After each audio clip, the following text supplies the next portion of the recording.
Right. ప్రస్తుతం మనతో పాటు తెలంగాణ భవన్లో దూదుమెట్ల బాలరాజు యాదవ్ గారు మాజీ కార్పొరేషన్ చైర్మన్ ఉన్నారు.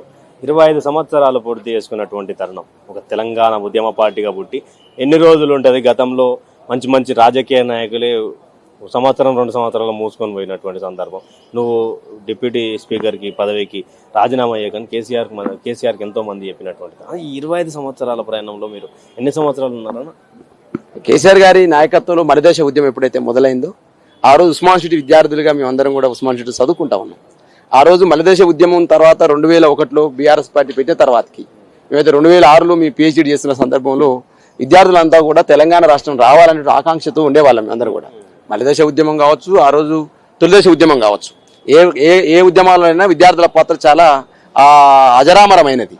ఆ క్రమంలోనే కేసీఆర్ గారు 2001లో పార్టీ పెట్టిన తర్వాతకి ఉస్మాన్ సిటీ చదువుకున్న విద్యార్థి నాయకులుగా మేమందరం కూడా వివిధ రాజకీయ పక్షాల్లో పనిచేస్తున్నప్పటికీ, వివిధ విద్యార్థి రాజకీయాల్లో పనిచేస్తున్నప్పటికీ తెలంగాణ రాష్ట్రం రావాలనే ఆకాంక్ష మాత్రం అందరు విద్యార్థి నాయకులలో ఉండేది, అందరు విద్యార్థులలో ఉండేది. ఆ విధంగానే కేసీఆర్ గారి యొక్క స్ఫూర్తితోటి మేమందరం కూడా తెలంగాణ ఉద్యమంలోకి, మలిదశ ఉద్యమంలోకి వచ్చిన 2009 మలిదశ ఉద్యమంలోకి. ఆ క్రమంలో విద్యార్థి చేసిన ఏర్పాటు చేయడం, కేసీఆర్ గారి నాయకత్వంలో ఆ రోజు విద్యార్థులందరూ కూడా ఏకం చేయడంలో, అదేవిధంగా ఉస్మాన్ సిటీ విద్యార్థి ఉద్యమాన్ని నడిపేయడంలో మేమందరం కూడా, కేసీఆర్ గారి అడుగుదాడలు నడవడంలో మేమందరం కూడా ఒక గొప్ప పాత్రని కేసీఆర్ గారి నాయకత్వంలో చేసినని చెప్పవచ్చు. ఆ అదృష్టం కూడా మా కళను కూడా మా అదృష్టంగా భావిస్తా ఉన్నాం. ఆ క్రమంలోనే చాలా మంది అంటుండే వాళ్ళు, ఏముంటది మగల పుడుతుంది పబ్బల పుడుతుంది అని చెప్పేవాళ్ళు. కేసీఆర్ గారు బక్కపలుతున్నోడు ఏముంది గొంతె పిసికేస్తే బాగుండదు అనే వాళ్ళు.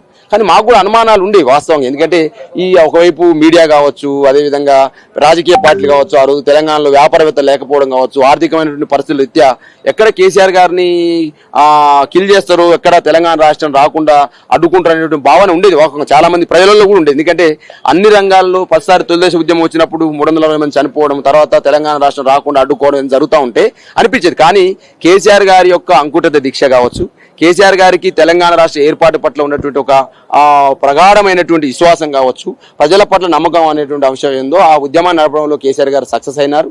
తెలంగాణ రాష్ట్రానికి కేసీఆర్ గారు పుట్టకపోతే తెలంగాణ రాష్ట్రం వచ్చేదో రాదు అనే ఒక భావన కూడా కలుగుతా ఉంది. కాబట్టి ఆ విధంగా తెలంగాణ రాష్ట్ర ఏర్పాటు కోసం పుట్టినటువంటి టీఆర్ఎస్ పార్టీ, బీఆర్ఎస్ పార్టీగా 10 సంవత్సరాలు అధికారంలో ఉండి అనేక మంది కొత్త నాయకత్వాన్ని స్పష్టంగా 1983లో ఎన్టీఆర్ గారు ఎప్పుడైతే టీడీపీని పెట్టి తెలుగు రాజకీయాల్లో ఒక కొత్త నాయకత్వాన్ని ఎట్లయితే తీసుకొచ్చినారో 2014 తర్వాతకి తెలంగాణ ఉద్యమం నుంచి తర్వాత 2014 తర్వాతకి అనేక మంది యువ నాయకులు, అనేక మంది కొత్త నాయకులకు అవకాశాన్ని ఇచ్చినటువంటి నాయకుడు కేసీఆర్ గా మేము భావిస్తా ఉన్నాం. ఎందుకంటే మాలాంటి వాళ్ళందరం కూడా మేము పేద ఇళ్లలో పుట్టి ఉస్మాన్ సిటీలో చదువుకొని ఇవాళ రాష్ట్ర స్థాయి కార్పొరేషన్ చైర్మన్ గా పార్టీలో ఒక కీలకమైనటువంటి నాయకుడిగా ఎదిగామంటే అది కేసీఆర్ గారి యొక్క చలువ ప్రోత్సాహంగా భావిస్తావచ్చు. అలాంటి వాళ్ళు అనేక మంది వాళ్ళు ఇవాళ జర్నలిస్టులుగా వచ్చిన వాళ్ళు, అదేవిధంగా కళాకారులుగా వచ్చిన వాళ్ళు, లేదా పార్టీలో వివిధ హోదాలో పనిచేస్తున్న వాళ్ళు ఉన్నారు ఇవాళ.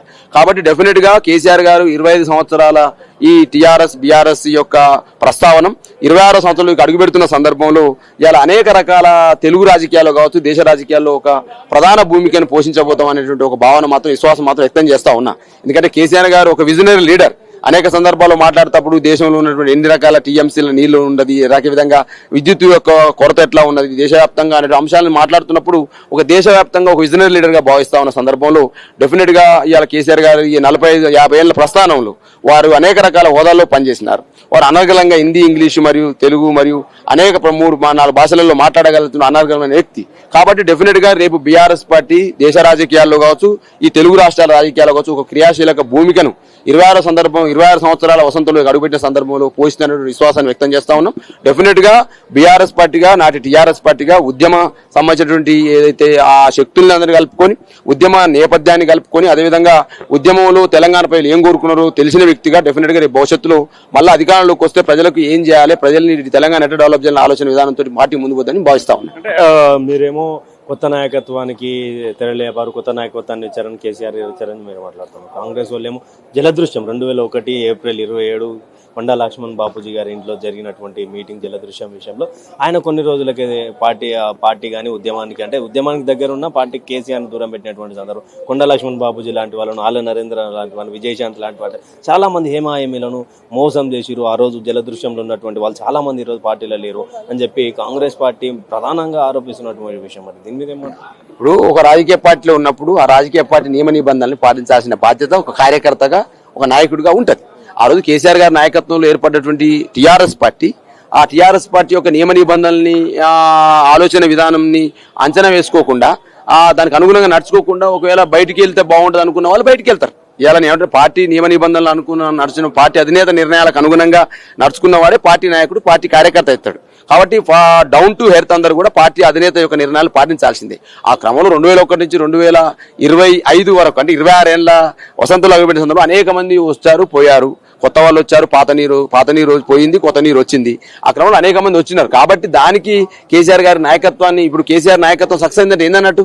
కేసీఆర్ గారు వేసిన స్టెప్స్ కరెక్ట్ అన్నట్టే కదా. ఎవరైతే కేసీఆర్ నుంచి విడిపోయిందో ఓలేదు గారు ఎవరు ఈ రాష్ట్ర రాజకీయాల్లో క్రియాశీలకంగా ఉన్నారు. కాబట్టి కేసీఆర్ గారి యొక్క నిర్ణయాలు కరెక్ట్ కాబట్టి కేసీఆర్ గారు పార్టీ పెట్టడం కావచ్చు, పార్టీ తర్వాత సక్సెస్ కావచ్చు, తర్వాత విజయం సాధించడం కావచ్చు, తెలంగాణ రాష్ట్రాన్ని తీసుకురావడం కావచ్చు, 10 సంవత్సరాల అధికారంలో కావచ్చు, ఇవన్నీ కూడా కేసీఆర్ గారి సక్సెస్ కు నిదర్శనాలు.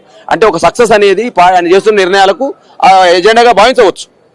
అంటే 2022 వరకే తెలంగాణ అస్తిత్వం కానీ తెలంగాణ రాష్ట్ర సమితి కానీ కొలాప్స్ అయిపోయింది, క్లోజ్ అయిపోయింది. ఇప్పుడు వీళ్ళు కొత్తగా ఏదో మళ్ళీ టీఆర్ఎస్ అంటే రీసెంట్గా కూడా తెలంగాణ రాష్ట్ర సేన పేరుతోటి మరో టీఆర్ఎస్ పార్టీ పుట్టుకొచ్చింది. మీరెట్లా టీఆర్ఎస్ పార్టీ అని చెప్తారు? బీఆర్ఎస్ పార్టీకి 3 సంవత్సరాలే కంప్లీట్ అయింది కదా.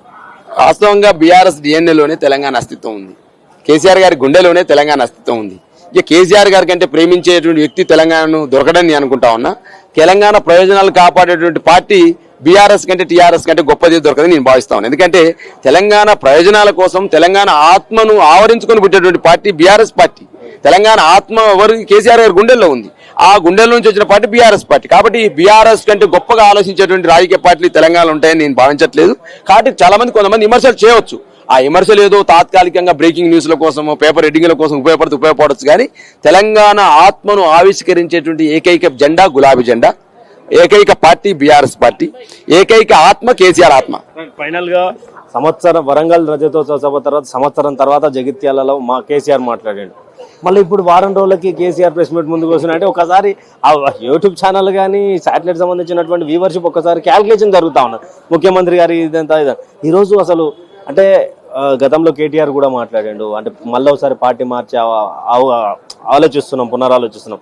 ఈరోజు కేసీఆర్ ఏం మాట్లాడబోతా ఉన్నాడు అన్న? అంటే మీకున్నటువంటి సమాచారం ప్రకారం డెఫినెట్ గా పార్టీ కార్యవర్గ సమావేశం ఇది 26వ వసంతంలోకి అడుగుపెట్టిన సందర్భంలో పార్టీ శ్రేణులకు, పార్టీ కార్యకర్తలకు, పార్టీ నాయకత్వానికి, పార్టీ క్రియాశీల నాయకులందరికీ కూడా మా పార్టీ తెలంగాణ తొలి ముఖ్యమంత్రి, అదేవిధంగా మా పార్టీ జాతీయ అధ్యక్షులు దిశానిర్దేశం చేయబోతారు. పార్టీ సభ్యత్వం కావచ్చు, నిర్మాణం కావచ్చు, జిల్లాలలో కార్యక్రమాలు కావచ్చు. ఈ రోజు రేవంత్ రెడ్డి సర్కారు విఫలమవుతున్నటువంటి అన్ని రంగాల్లో విఫలమవుతున్న తీరుని ఎట్లా పార్టీ ఎట్లా ప్లాన్ చేయాలనే అంశం పట్ల స్పష్టంగా మా అధినేత కేసీఆర్ గారు వివరిస్తారు.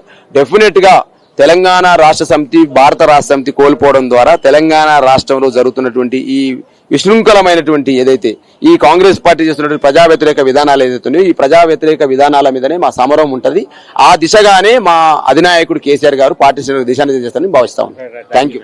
ఇది 25 సంవత్సరాలు పూర్తి చేసుకుని 26వ వసంతాలకు వెళ్ళినటువంటి సందర్భంగా కేసీఆర్ ఏం మాట్లాడతారు? కేసీఆర్ అంటే పార్టీకి సంబంధించి ఉద్యమకాలం సంబంధించినటువంటి విషయంలో ఇక్కడ పూర్తి స్థాయిలో శ్రీ దూదిమెట్ల బాలరాజ్ యాదవ్ గారు మాట్లాడినటువంటి మాట. కెమెరామెన్ నాయక్తో ఉదయ్ కిరణ్, హైదరాబాద్.